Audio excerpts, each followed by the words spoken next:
എന്താ പ്രശ്നം? അല്ല, ഒരു വണ്ടി വരാൻ പറഞ്ഞിരുന്നേ, ഇതുവരെ എത്തിയില്ല. നമ്മളെ കൂട്ടിയ ക്രിമിനൽ ജീനിയസ്.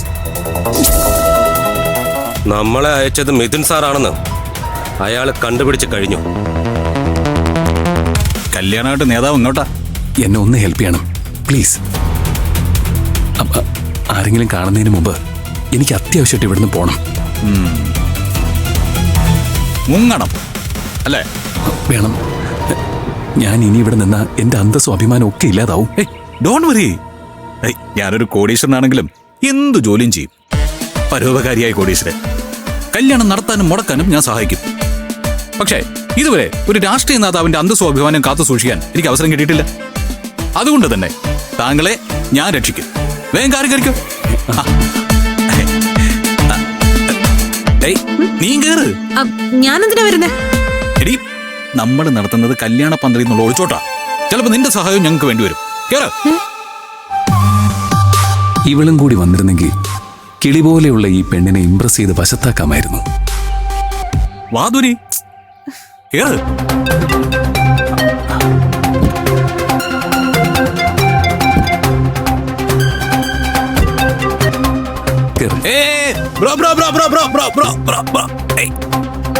ബാക്കിലിരുന്ന് യാത്ര ചെയ്യുന്ന നിർബന്ധമൊന്നുമില്ലല്ലോ. ഇല്ല. എന്നാ വാ, ഇവിടെ ഇരുന്നോ. വാ, കേറിയോ.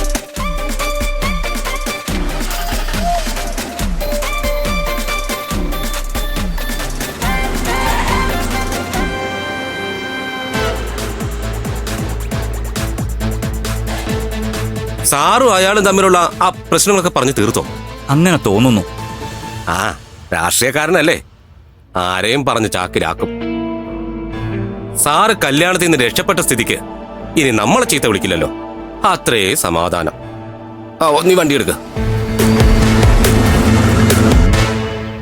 കീർത്തിക്കൊരു നല്ല ജീവിതം നൽകിയതില് സത്യനോട് എനിക്ക് ഒരുപാട് നന്ദിയുണ്ട്. എന്നോട് നന്ദി പറയേണ്ട കാര്യമൊന്നുമില്ല. ഇത്രയും കാലം പ്രിയെ മറന്നുപോയല്ലോ എന്നോർത്ത് കുറ്റബോധം കൊണ്ട് നീറിയാണ് ഞാനിവിടെ നിൽക്കുന്നത്. സത്യന്റെ ഭാഗത്ത് യാതൊരു തെറ്റുമില്ല. ഇനി ഒരിക്കലും കാണരുതെന്ന് കരുതി തന്നെയാണല്ലോ വർഷങ്ങൾക്ക് മുമ്പ് നമ്മളൊക്കെ പിരിഞ്ഞത്.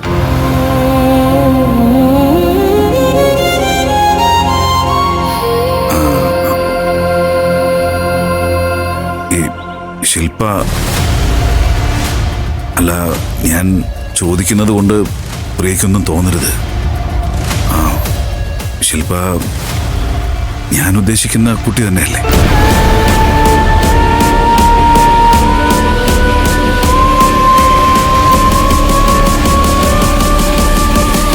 അതെ.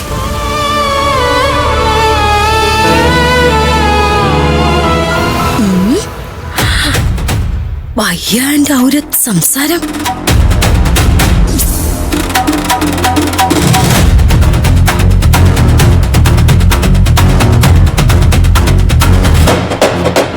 यहाँ कुछ कुछ होता है. ഇവര് തമ്മിൽ സംസാരിക്കുന്നത് എന്താണെന്ന് കേൾക്കാൻ ഒരു വഴിയുമില്ലല്ലോ.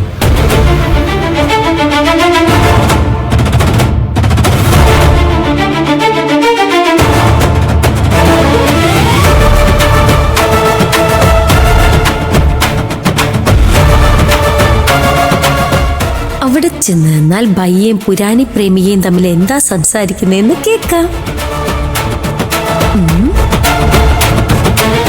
കുടുംബം നോക്കാൻ വേണ്ടി ശില്പ ഒരുപാട് കഷ്ടപ്പെടുന്നുണ്ട്. ക്ഷേത്രത്തിലെ ജോലികളിൽ എന്നെ സഹായിച്ചും കുട്ടികൾക്ക് ട്യൂഷൻ എടുത്തും തയ്യൽ ജോലി ചെയ്തു നോക്കിയാ അവൾ ഇത്രയും നാളും പഠിച്ചത്. കൂടെ കീർത്തിയും പഠിപ്പിച്ചു.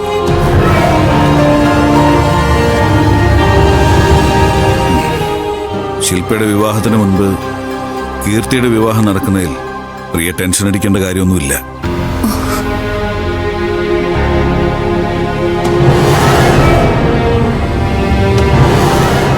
എന്റെ കൂടെ നിന്ന് അവളുടെ ജീവിതം തകർന്നു പോകുന്ന എന്റെ പേടി. അതെന്താ പ്രിയ അങ്ങനെ പറഞ്ഞത്?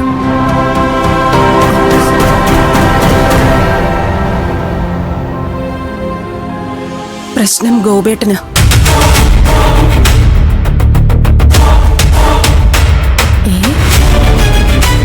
സ്വന്തം ചോരയിൽ പിറന്ന മകളല്ലാത്തതുകൊണ്ട് ഗോപേട്ടന് ശില്പയോട് ഒട്ടും സ്നേഹമില്ല.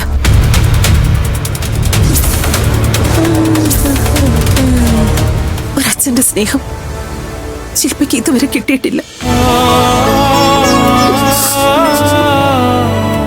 ഗോപേട്ടൻ രണ്ടാം അച്ഛനാണെന്നൊക്കെ അവൾക്കറിയാം. എന്നാലും അവൾക്ക് അച്ഛനോട് വലിയ സ്നേഹവും ബഹുമാനമൊക്കെ തന്നെയാ.